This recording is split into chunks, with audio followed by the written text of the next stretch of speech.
just getting back from the Phillies sweep of the 10 games over 500 Milwaukee Brewers. Hey, national media, have we beat anybody yet? That, plus the state of the Phillies, the state of the Sixers, the state of the Eagles on the premiere episode of PSD, Philadelphia Sports Disorder, now.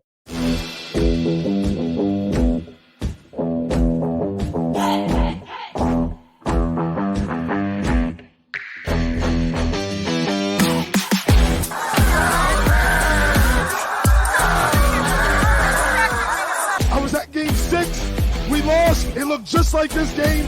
We can't even hit a beach ball. No heart. That's one thing that this city demands is heart. This team had none of it. It's a disgrace. Philly fans, we always stink. Philly fans, we always stink.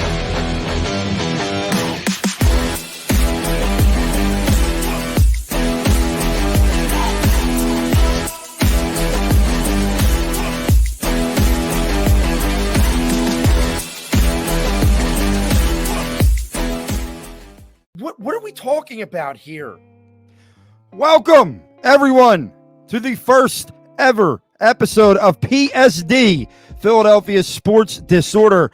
I am your host, your resident therapist, whatever you need me to be week in and week out. I am here. I am Rob Lange, and I am so happy you have chose to tune in and check out the new show that EOP is bringing you, Edge of Philly Sports. There are a ton of shows you could check out, but I'm glad you're here for this one. This is being recorded on Wednesday, June 5th, fresh off another Philadelphia Phillies sweep, this time of Rhys Hoskins and his Milwaukee Brewers.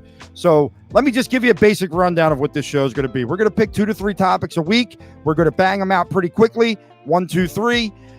Not a long show. This isn't going to be one where I'm going on these tangents for days and days like I do to drive my co-hosts on Party on Broadnuts, but we're going to have some fun. But here's my point of this show. It's to talk about what's happening in Philadelphia and how us as a fan base need to react to try and make sure we stay sane. Because guess what, folks? We don't do a good job of it. Never, never, never, never. We're either living and dying by every pitch of a 162-game season, living and dying through 82 regular season basketball games, thinking too highly of a team that's only wearing shorts at practice right now. And we're going to talk about all 3 of those teams now. So, first up tonight, we're going to start with those Philadelphia Phillies who finished off the Milwaukee Brewers, okay? We've heard a lot about the Phillies haven't played anybody. Well, here's a team leading the NL Central, and the Phillies sweep them out, even not playing their best baseball offensively. They seem to be in one of these little slumps, team-wide slumps they go on, where they only get a few hits a game, but they're finding ways to win. And why? Because their pitching staff is better than advertised. And I think, as a fan base, we need to be focused on that. You have 4 of the top 6 ERAs Damn! in the National League. You have Zach Wheeler being as shut down as he could be, even on a bad night. You have Aaron Nola, who threw a gem today, 2 hits through 6 innings. And then let's talk about our little friend Ranger, baby. We all loved him. We all loved him doing his little dance moves there in the locker room last year. But now he's pitching, and he is a Cy Young candidate right now. Yes, it's early. Anything can happen. But damn it, respect the man. Respect the man. And respect this team. You can do it! Even Christopher Sanchez is pitching well. We won't talk about the other one. We're not going to go there. And then let's go to the bullpen. Jose Alvarado has been lights out. Matt Strahm, lights out. Hoffman. Dominguez has improved from last year. Soto, on and off, but I mean, if you look at his ERA, it's way better than where we were last year. So this bullpen has been dominant. And the bats haven't started yet. Nice. They're going to. Too much talent. Too much talent. Now, with that said, rewind a week. Have a tough West Coast trip. Don't win too many games. San Francisco. Okay? And people started losing their freaking minds. No! God, please, no! No! No! Guys, baseball is 162 games. We're going to have win streaks. We're going to have losing streaks. But the Phillies have the best record in baseball. Why are we living pitch by pitch in a sport that goes from April until October? You've got to settle down. If you do that now, you will have nothing left for October. You will have nothing left for Red October and all the fun that we hope to have. It is true that things are not won right now. So we can enjoy the ride, but still be sane to not think that every loss here is going to affect them in October. We have got to settle down. The Phillies are a really good baseball team who hasn't even hit their stride yet. They haven't hit their stride yet offensively. So relax, enjoy.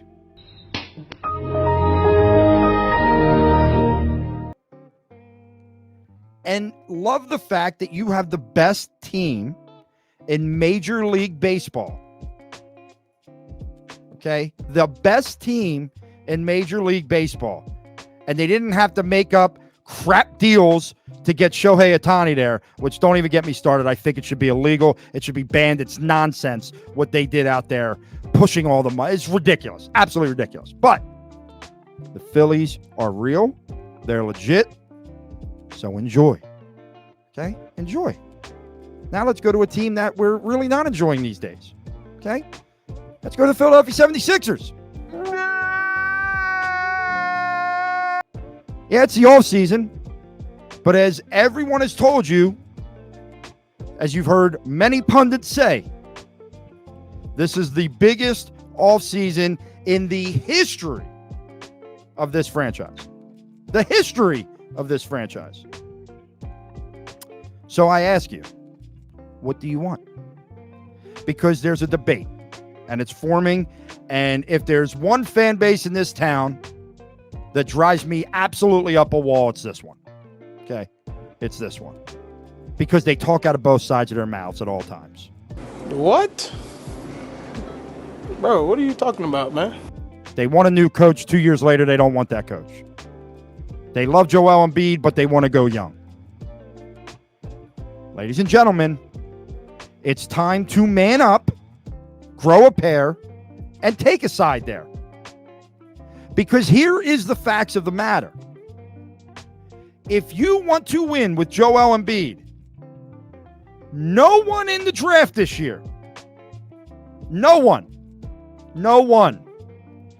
gives you the opportunity to win now. So all these people who are out there saying use your draft picks on the young guys and give them some time to develop. Okay. But you don't want to win. You don't want to win. You flat out don't want to win. And you need to admit that to yourself. You need to admit that to yourself. And you don't want to win with Joel Embiid because that's not what's going to get it done. You need solidified veterans in the league. Now, that doesn't mean you have to go super old. Paul George, Jimmy Butler. There are solidified players in the NBA who are on the younger side of things. They're the ones you can look at. But if you can't get them, because they're not always available, do you want to sit here right now and tell me the Sixers are not better with Paul George? You can't say it. You can't say it. If you say it, you're lying. You're lying to yourself. Hands down. You're lying to yourself. Okay? You dummies out there who consistently say, we don't want LeBron James here. Are you smoking all kinds of drugs that you shouldn't be? You don't want LeBron James at 40, who is in impeccable shape. He's probably in better shape than most 30-year-olds. You mean to tell me if there was an opportunity to get LeBron James here, you wouldn't take it in a heartbeat? Come on, guys. Come on. You're losing it. You're losing it. LeBron James on this team is dynamic. And all of you would be in that stadium or watching on TV on opening night knowing damn well you couldn't wait to watch LeBron in a Sixers uniform. Now, I don't know if that's a possibility. It probably isn't a possibility. But the people that sit out there and say, oh, no, that's a stupid move. No, it's not. You're stupid. Sorry. Stop it. Get some help. Listen, this show's brutally honest. I'm not like a therapist out that you go to at home. All right, I'm going to tell you how it is. You're a jackass. If you don't think LeBron James helps his team, you are a jackass. Okay? What you need to do as a fan base right now when getting ready for this offseason, which is coming soon with the NBA Finals starting this week, you need to say, do I want to win with Joel Embiid or do I want to start rebuilding with Maxey? There is no do both. There is no do both. ¿Por qué no las dos? The only way it happens is if you're able to pry away a Mikal Bridges.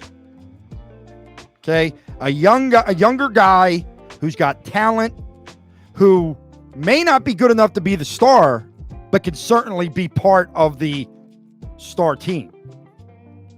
That's the only way you do it. And guess what? Those guys don't fall off trees. And we don't even know if Mikal Bridges is available. He should be. He should be. I mean, Jesus, the Nets don't have anybody's picks, any picks, after the debacle they've been. So why not move him to a team who, I don't know, has a lot of picks they can trade you? And yes, you move those picks in a minute. It's the same argument you make in baseball. We say, oh, we can't trade all those guys in double A and triple A. They're going to be stars. How do you know? You don't. People said don't trade Sixto Sanchez for JT Realmuto. You don't know shit about prospects. That's why they are prospects. So in my opinion, Sixers, get veterans in here, build around Maxey and Embiid, and go after this thing in whatever fashion that looks like. But if you see the Sixers drafting guys that are going to take a couple years, it's over. It's over. The Joel Embiid time is done without a trip out of the second round. Hands down. Hands down. I'm here to tell you right now, we don't care. Let me tell you something. We don't care. You got to understand that. Everybody wants to have things both ways in this fan base. You know, and it's one of those things where, let's talk about Joel for a minute. You know, oh, it was Brett's fault. It was Ben's fault.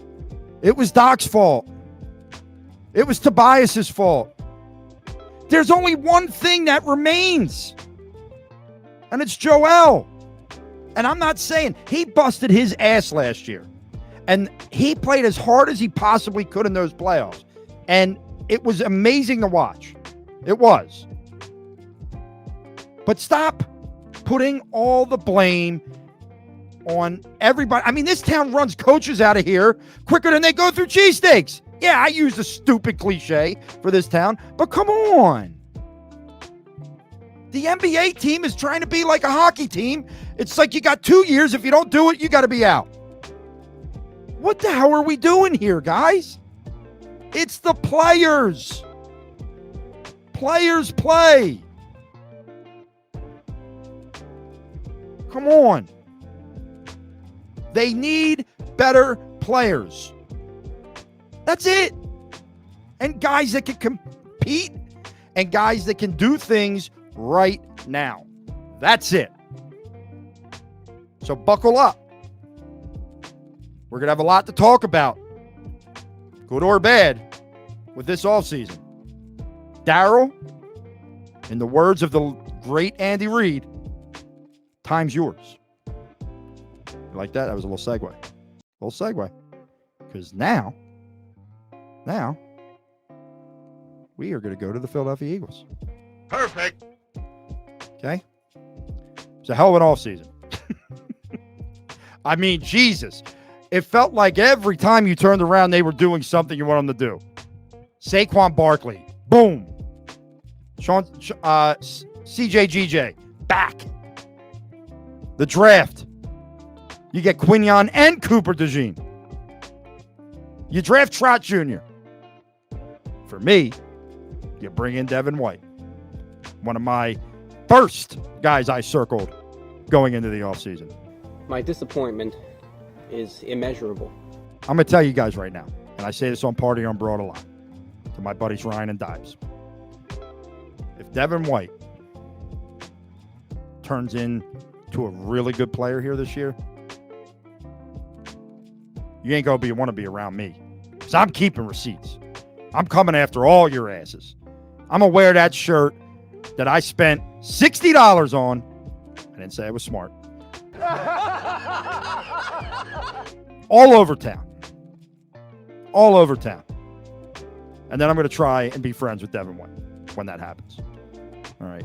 But this team, on paper, A-plus offseason. A-plus offseason.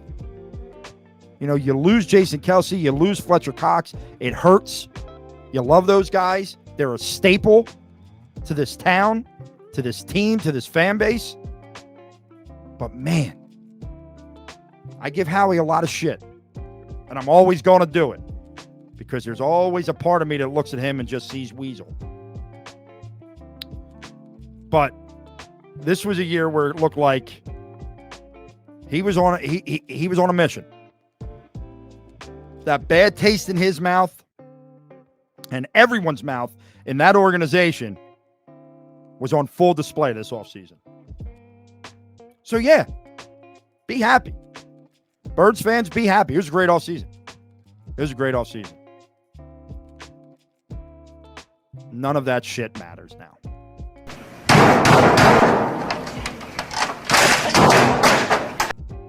When we get to September, when we get to the end of July, August, and training camp, none of it matters.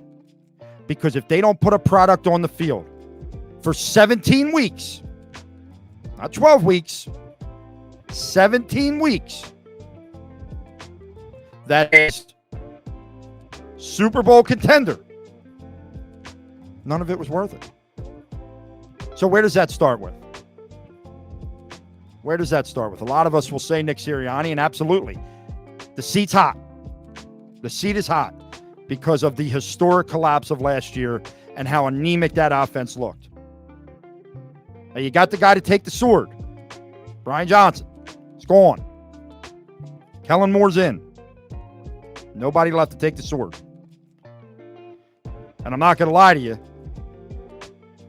The Eagles front office is looking at Kellen Moore as much as they're looking at Nick Sirianni as far as, well, if Nick don't work out, we may have the guy in-house.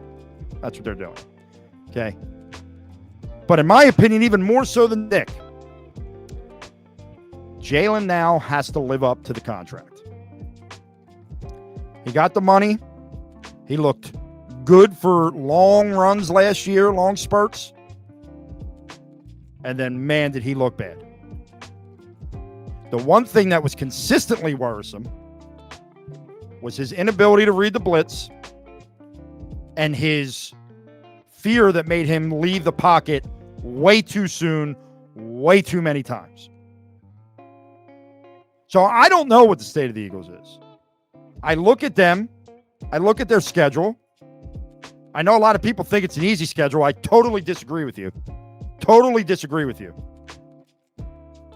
They play maybe the best division in football in the AFC North. Cleveland's defense was legit last year. Cincinnati gets Joey B back. Baltimore is Baltimore. And everyone that's sitting there hating on the Pittsburgh Steelers, I don't know what you've watched for the last 15 years. Should the Eagles beat them? Yeah. But could they lose to them? Oh, yeah. Oh, yeah. You're out of your mind if you think that's a cakewalk. Honestly, outside of Carolina, maybe Atlanta, maybe New Orleans, where's your cakewalk? Giants are improved. Commanders have a whole new regime, including a new super athletic quarterback in Jaden Daniels. The Cowboys are going to be the Cowboys. You open up the season against the Green Bay Packers, who whooped Dallas's ass in the first round of the playoffs. So Not too many cakewalks on this schedule. Now, I still think this team, sitting here today, June 5th, should win 11 games. Possibly more. Should win the division. But you got to do it. And you cannot let it fall the way it did last year. Because that was one of the single worst things. Not one of. Screw that. That was the worst fall I have seen in 39 years of watching sports in this town. 39 years. It's probably closer to 40, but I'm not 40 yet. I got another month, so screw that. That can't happen. You need 17 weeks of solid football. Barring injuries, there are no friggin' excuses left for that team. There's way too much money on the offensive side of the ball. There's way too much young talent on the defensive side of the ball. It's put up or shut up. So where does that leave us? Where does that leave the fans? Stop acting like you know what this team is. You're going to drive yourself crazy.